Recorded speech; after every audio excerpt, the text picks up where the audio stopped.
Hello बच्चों, अब हम करेंगे question number 15। The extension in an elastic string varies directly as the weight of hung on it.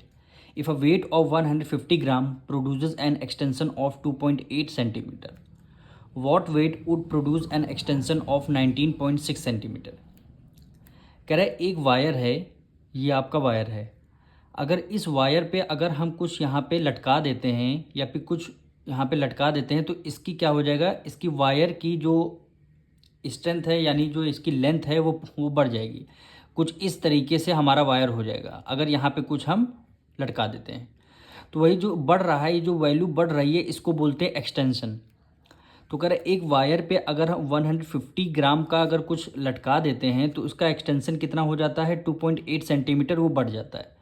तो कह रहा आपको वेट बताना है अगर उस वायर की एक्सटेंशन 19.6 सेंटीमीटर हो जाए। अगर 19.6 सेंटीमीटर उसकी एक्सटेंशन बढ़ जाए, अगर वेट उसकी लेंथ जो उसका वेट बताना है कि उस पर कितने का वेट हम उस पर लटका सकेंगे। तो सबसे पहले यहाँ पे 1 सेंटीमीटर का वेट हमें जानना होगा। 1 सेंटीमीटर का वेट हमें जानना होगा। तो देखिए करेंगे कैसे इसको। यहाँ पे लिखेंगे wait that produce an extension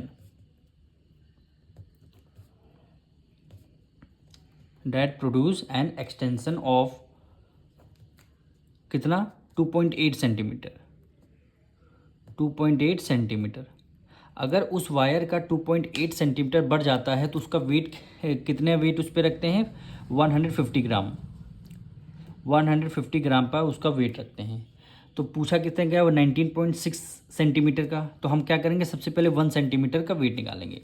तो यहाँ पे लिख देंगे weight that produce an extension of 1 centimetre.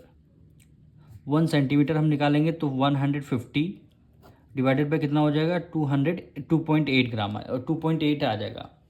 तो कितना हाइट आ गई, 1 सेंटीमीटर। अगर उस पर हम कुछ वायर पे लटकाएंगे तो इतनी हमारी क्या हो जाए, इतना वेट उसका हो जाएगा। अब कितने का वेट बताना है, 19.6। तो यहाँ पे लिखें weight that produce an extension of 19.6 centimetre. Fraction को एज इट इज हम रखेंगे 150 डिवाइडेड बाय 2.8, मल्टीप्लाई कर देंगे किससे, 19.6 से। 19.6 से हम कर देंगे मल्टीप्लाई। 1 डिजिट पहले यहाँ पे डेसिमल, 1 डिजिट पहले यहाँ पे डेसिमल। तो हमारा क्या हो गया, डेसिमल से डेसिमल रिमूव हो जाएगा। इसको हम 2 से डिविजल करते हैं। 2 7 ज़ा 14, 2 5 ज़ा 10, 2 1 ज़ा 2, 2 4 ज़ा 8 हो गया। 14 का स्क्वायर कितना होता है, 196। 14 1 ज़ा 14 और 14 ज़ा होता है 196। आप 14 की मल्टीप्लाई 14 कर लीजिए, देखना 14 का स्क्वायर 196 होता है। अब हमारा क्या बचा, 17 की मल्टीप्लाई 14 से।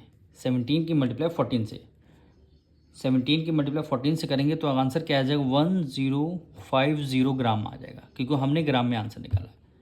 अगर आप इसको दोनों की मल्टीप्लाई करेंगे आंसर आपका 1050 आएगा। अगर इसको आप किस में कन्वर्ट करना है, केजी में, तो ग्राम है तो केजी में कन्वर्ट करने के लिए क्या करते हैं, 1000 से डिवाइड देते हैं। तो इसको 1000 से डिवाइड हो जाएगा। तो वैल्यू क्या 30 है, तो ऊपर 3 डिजिट पहले यहाँ पे डेसिमल लग जाएगा। तो लिखेंगे 1 kg 50 ग्राम। यही हमारा क्या हो जाएगा, आपका आंसर हो जाएगा। अब मिलेंगे नेक्स्ट वीडियो में।